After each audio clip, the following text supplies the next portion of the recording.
Então, pessoal, nós vamos falar sobre os métodos de higienização, tá certo? Que são mais aplicados na indústria de alimentos.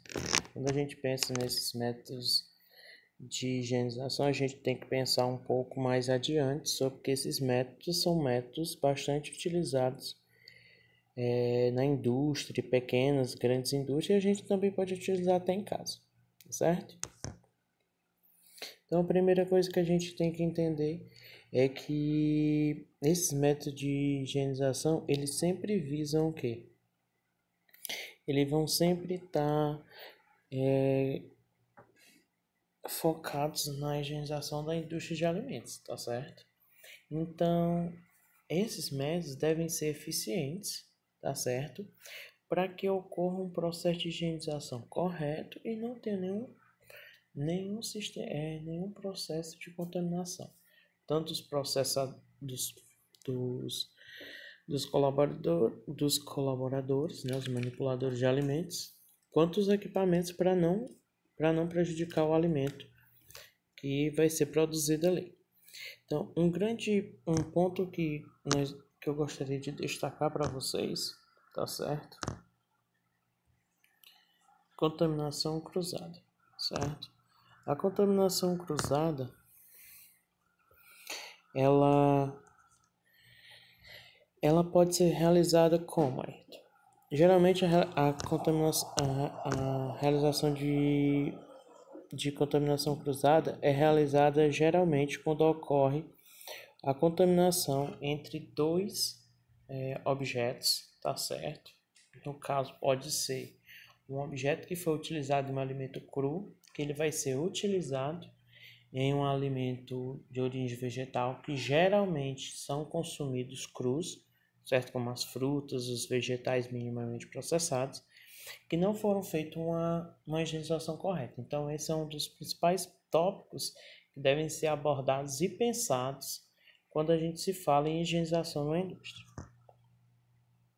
Então, os métodos de higienização, baseados no conceito anterior dos processos de higiene, nós temos o Clean Place, que seria o CIP. Esse método a gente vai ver à frente que ele geralmente é utilizado para grandes equipamentos. O método manual, por imersão, aspersão e sistema mecanizado água pressurizada, que é utilizado em lava-jatos. Dá uma olhadinha aqui. Então, o Clean Place, geralmente, é um processo de limpeza de superfícies, né, e equipamentos. Geralmente ocorre em circuito fechado e sem um desmonte de equipamento. Imagina só, pensa aqui comigo, o problemão que eu teria se eu tivesse que desmontar uma esteira enorme, né? Por exemplo, se vocês forem visitar a Fábrica Fortaleza, vocês vão ver que a Fábrica Fortaleza é enorme, né? E tem esteira para todo lado. Imagine fazer a higienização dessas esteiras tendo que desmontar. Então, geralmente, esse sistema ele vai se adequar ao equipamento, tá certo? Geralmente, como se utiliza agentes químicos mais fortes, como detergentes alcalinos mais fortes, ou detergentes ácidos mais fortes, sanitizantes também na concentração um pouco mais elevada, geralmente o manipulador não vai ter contato com isso, tá certo? Como eu havia falado anteriormente, então, geralmente ele é utilizado para equipamentos que não necessitam ou que tem dificuldade para a gente parar toda a linha de produção, tá certo? São aplicados em equipamentos de grande porte, né? E também as soluções, tanto a solução detergente como a solução sanitizante, nós poderemos utilizar mais de uma vez, tá certo? A gente utiliza mais de uma vez para esse processo. No sistema de higienização manual, que é o que a gente usa no nosso laboratório, né? Nosso laboratório emprestado, nas nossas casas. Basicamente, pessoal, ele vai ser utilizado, no máximo que a gente pode utilizar é uma água morna, tá certo? Olha aqui. né, que a gente ainda consegue ter contato com esse tipo de água, tá certo? Uma outra coisa que a gente pode fazer nesse processo é a utilização de detergentes, tá certo? Geralmente os detergentes que utilizam são detergente neutro, que a gente pode ter contato, né? O manipulador pode ter contato sem nenhum problema. E após a higienização, o mesmo pode ser deixado para secar naturalmente. Geralmente o fluxograma, né? Aqui, ó, fluxograma de higienização do sistema manual seria o quê? A pré-lavagem, utilização de água corrente, lavagem e aplicação do detergente.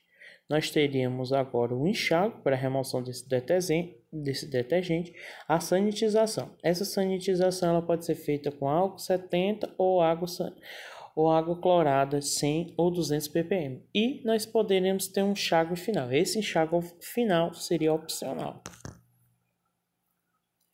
Aqui nós temos toda a definição, né, de que cada um seria feito. É só deixar aqui bem claro nessa questão da parte da lavagem e da aplicação, né, que geralmente o detergente que é utilizado, a gente tem que prestar atenção qual tipo de sujidade, tá certo? E também lembrar que a ação física nesse processo é importante, tá certo? A utilização de esponjas, escovas, esfregões para toda essa parte da superfície. Um outro método de higienização é o de imersão. O que seria esse método de imersão? Basicamente, você deixar um objeto de molho seria um método de imersão.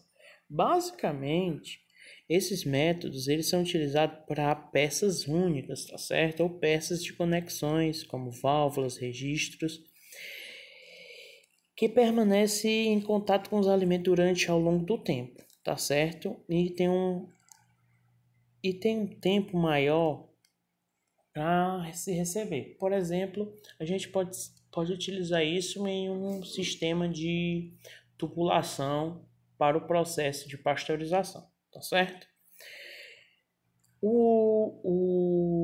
Nesse processo aqui, tá certo? Então, ele vai ser imerso tanto no processo de lavar, pré-enxágue, aplicação de detergente, aplicação de sanitizante. Essa aplicação de sanitizante, geralmente, ela pode ser feita também fora, mas geralmente ela pode ser aplicada aqui, tá certo? Aqui, em processamento de queijo, geralmente, no final de tudo, você higieniza tudo e aplica uma solução clorada ou um composto de iodóforo, tá certo? E deixa esse material repousando lá, para retirar qualquer tipo de resto de micro-organismo que possa dar mau cheiro ao equipamento. Já no método de higienização à aspersão com pulverizadores, eles são utilizados geralmente para atingir pequenos locais, tá certo? Por quê? A gotícula que é gerada aqui, vocês pensem no perfume de vocês, certo? Veja a névoa que é isso aqui. Então, essa névoa, ela vai ter um poder de penetração, tá certo? Muito grande em locais que não vai dar para chegar, como uma limpeza manual, uma higienização manual, tá certo? Geralmente é utilizado para limpeza de superfícies, né? A gente está vendo bastante esse tipo de limpeza na China, né? A Quixadá recentemente também adotou essa pulverização de solução sanitizante, né? Então ela permite esse acesso principalmente a superfícies escondidas, tá certo?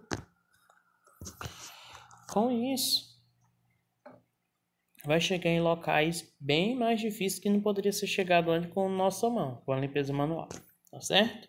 Então, a aspersão ela pode limpar grandes superfícies, como é o caso de um interior ou exterior de um depósito, e de extrema importância, porque nesse caso o produto ele vai ele também vai entrar em contato com o ar, né? Vai fazer uma limpeza bem geral.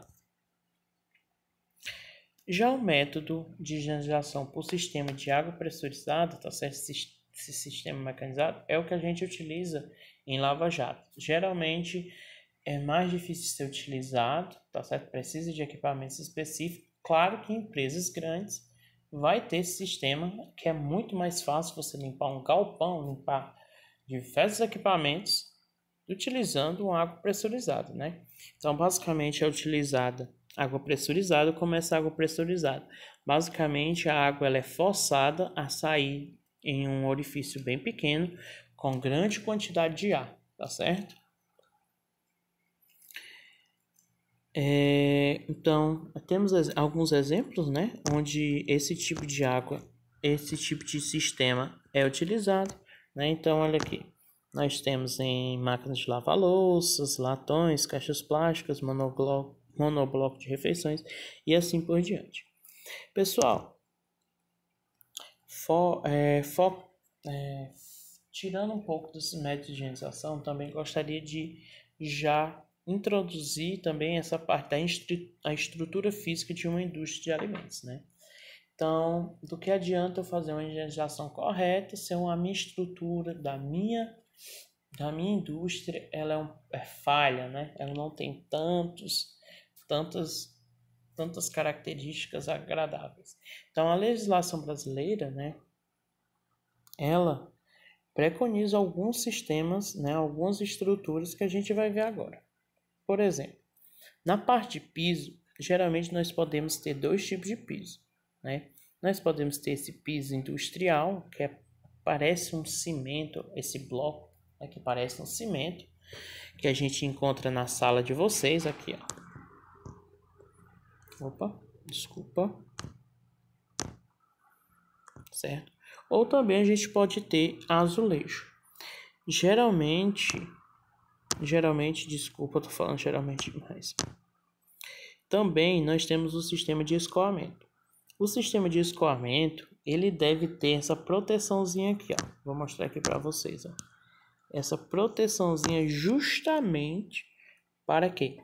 Para que os insetos não voltem para o ambiente de processamento, tá certo? Então tem essa proteção, ratos, tá certo? Não volte para o ambiente de processamento. Então, de novo, o piso ele deve ser piso industrial, de fácil higienização, resistente, sem rachaduras, impermeáveis, tá bom? Já o teto basicamente ele deve ter um acabamento liso, em cor clara, não deve ser permeável, de fácil higienização e também, se for o caso, desinfecção. Geralmente, pessoal, o teto a gente vai utilizar um sistema de forro de polietileno, que basicamente são canaletas. O que é isso?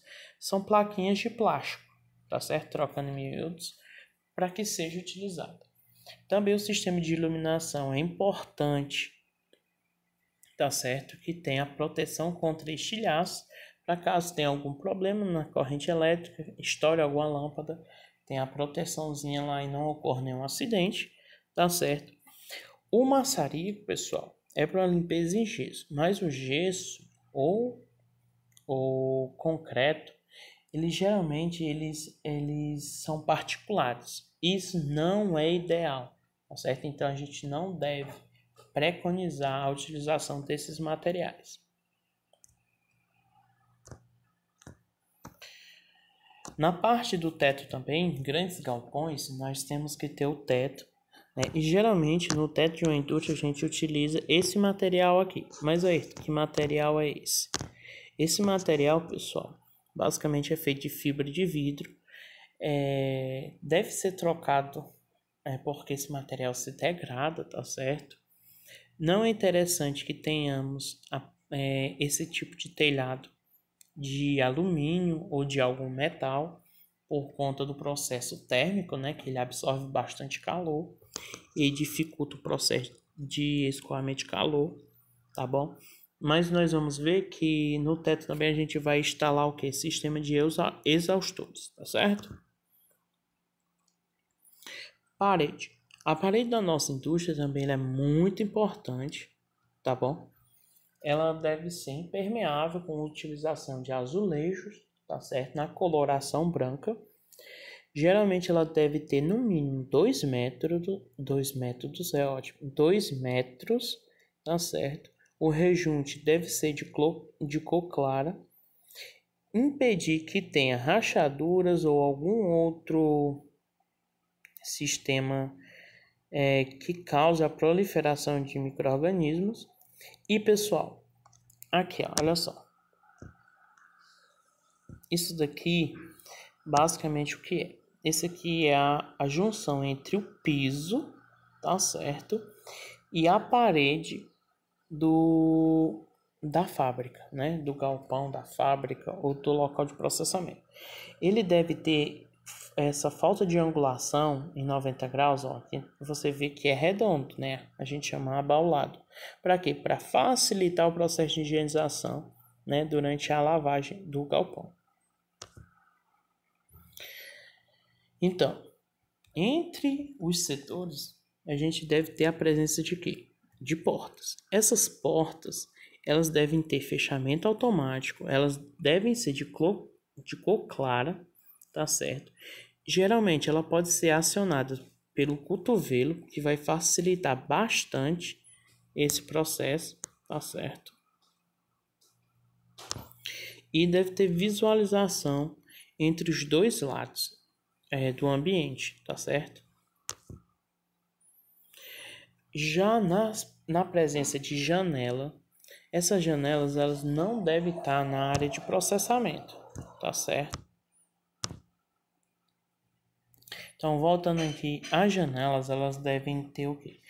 Elas devem ficar fora da área de processamento, tá certo? Geralmente, elas devem ter proteção contra a luz solar, utilizando esse material aqui de filme, né, para impedir, e deve conter tela milimetrada, aquela verdinha. Geralmente não. A legislação preconiza que nós tenhamos um quadradozinho, né? Esse quadradozinho da tela, tá certo? Nós tenhamos 2 milímetros nesse quadradozinho, justamente para impedir a passagem de insetos, tá ok? Então, entre os setores, tá certo? Entre os setores de processamento, nós temos que encontrar barreiras sanitárias. O que são essas barreiras sanitárias? São barreiras onde eu vou diminuir a carga de contaminação que eu tenho ao entrar em um outro setor. Então, eu tenho que conhecer o processo de higienização das mãos, que é esse aqui do lado, tá certo? Dê uma olhadinha aí com mais atenção, dê um zoom, tá certo? Para ver basicamente o que? Ele utilizando a água, utilizando o detergente, fazendo a movimentação. Nunca esquecer das costas das mãos, os polegares, as unhas, tá certo? Utilização de papel descartável, tá bom? Geralmente, pessoal, esse tipo de barreira deve conter uma pia, tá certo? Com acionamento por pedal ou por joelho, tá bom? Então, nós vemos aqui, ó, esse acionamento aqui que eu falo pelo pé, tá certo? Então, deve ter uma pia dessa, e nessa pia ela deve apresentar alguns componentes, tá certo? Tem o detergente neutro, o papel toalha descartável, o álcool 70, sempre para eu fazer essa higienização. Quando eu devo fazer essa higienização? Sempre que eu for ao banheiro, trocar de função ou em situações que possam comprometer a segurança alimentar, como um espirro, cocer a cabeça, mexer em algum objeto sujo, tá bom? Também nós temos o lava-botas, que estão presentes, né, nessa parte de barreira sanitária, que vão remover também essa sujeira que a gente vai carregar. E é isso, tá bom? Então, eu espero que isso tenha ajudado bastante a aula de vocês, tá certo? E a compreensão do material. Muito obrigado.